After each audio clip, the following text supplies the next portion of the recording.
पहले नासा, फिर रूस और चीन, और अब भारत। आखिर पूरी दुनिया चांद को अपनी मुट्ठी में क्यों करना चाहती है? चंद्रमा से जुड़े वे कौन से गहरे रहस्य हैं जिन्हें स्पेस एजेंसियां और वैज्ञानिक हमसे छुपा रहे हैं? आज हम आपको धरती से चांद तक के इस रोमांचक सफर के बारे में विस्तार से बताएंगे। दोस्तों, भारत का चंद्रयान 3 चांद की सतह पर सॉफ्ट लैंडिंग करने वाला है। यह मिशन विक्रम लैंडर के जरिए चांद के दक्षिणी ध्रुव पर सफलतापूर्वक उतरने की योजना बना रहा है। वहीं रूस का लूना 25 भी चांद की ओर अग्रसर है।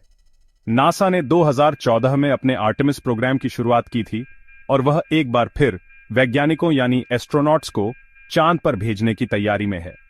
चीन भी अपने नए मून मिशन पर काम कर रहा है। आखिर ऐसा क्या है जो सभी देशों को चांद पर पहुंचने के लिए प्रेरित कर रहा है? चंद्रमा से जुड़े ऐसे कौन से रहस्य हैं जिन्हें जानने के बाद हमारी चांद को देखने की धारणा ही बदल सकती है? इन सभी सवालों का जवाब जानने के लिए तैयार हो जाइए, क्योंकि इस रोमांचक सफर में आपको कई दिलचस्प जानकारियां मिलेंगी।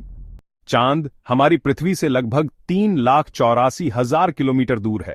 अगर सीधे रास्ते से जाया जाए तो यह दूरी कम समय में तय की जा सकती है, लेकिन भारत का चंद्रयान 3 चंद्रमा तक पहुंचने के लिए एक अंडाकार मार्ग का चुनाव कर रहा है। इस रास्ते में 42 दिन लगेंगे।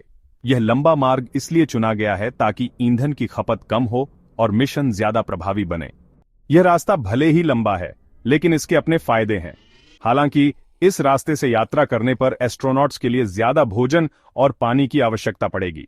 इसे स्टोर करने के लिए बड़े स्पेसक्राफ्ट की जरूरत होगी। अगर अमेरिका और रूस द्वारा उपयोग किए गए सीधे रास्ते से यात्रा की जाए तो चांद तक पहुंचने में केवल 4-5 दिन लगते हैं। हालांकि इन दोनों तरीकों में से प्रत्येक का अपना महत्व है। चांद की सतह पर कम गुरुत्वाकर्षण है, जो पृथ्वी के मुकाबले 6 गुना कम है। इसका मतलब यह है कि अगर पृथ्वी पर आपका वजन 60 किलोग्राम है तो चांद पर आपका वजन केवल 10 किलोग्राम होगा। चांद की सतह पर कदम रखते ही आपको हल्कापन महसूस होगा, लेकिन संतुलन बिगड़ने की संभावना भी है।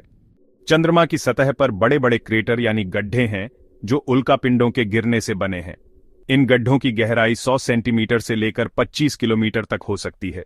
यहाँ की मिट्टी, जिसे लूनर डस्ट कहा जाता है, ज्वालामुखीय राख जैसी पतली और गहरे रंग की होती है। इसकी सतह पर खुरदरापन न होने की वजह से आप जहां कदम रखेंगे वहां आपके पैरों के निशान हमेशा के लिए बन जाएंगे। जब आप चांद की सतह से ऊपर की ओर देखेंगे तो आपको पृथ्वी दिखाई देगी। पृथ्वी से देखने पर चांद छोटा लगता है, लेकिन चांद से देखने पर पृथ्वी विशाल और खूबसूरत दिखाई देती है।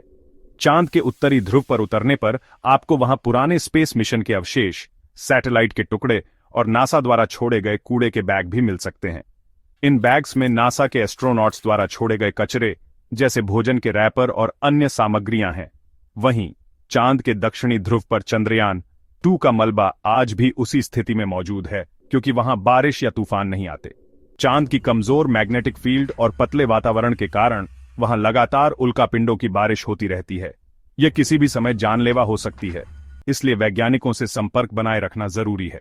चांद पर कोई वातावरण न होने के कारण वहां साउंड वेव्स नहीं चलती। अगर आप किसी साथी से बात करना चाहें तो आपको स्पेस सूट में लगे माइक्रोफोन और हेडफोन का उपयोग करना होगा। चांद पर एक दिन पृथ्वी के 28 दिनों के बराबर होता है। चांद का एक हिस्सा हमेशा अंधेरे में रहता है। वैज्ञानिक मानते हैं कि अतीत में वहां एलियन सभ्यता हो सकती थी। चांद पर पानी और खनिज पदार्थों की खोज ने इसे मानवता के लिए संभावनाओं का केंद्र बना दिया है। भविष्य में वहां बस्तियां बनाना या स्पेस स्टेशन स्थापित करना संभव हो सकता है। दोस्तों, क्या आप चांद पर जाना चाहेंगे? अगर आपको मौका मिले तो क्या आप चांद पर बसने का सपना पूरा करना चाहेंगे? अपनी राय कमेंट में जरूर बताएं। अगर यह जानकारी आपको पसंद आई हो तो इस पोस्ट को लाइक, शेयर और सब्सक्राइब करना न भूलें। इसे अपने दोस्तों और परिवार के साथ जरूर साझा करें ताकि वे भी इस रोमांचक सफर का हिस्सा बन सकें। धन्यवाद।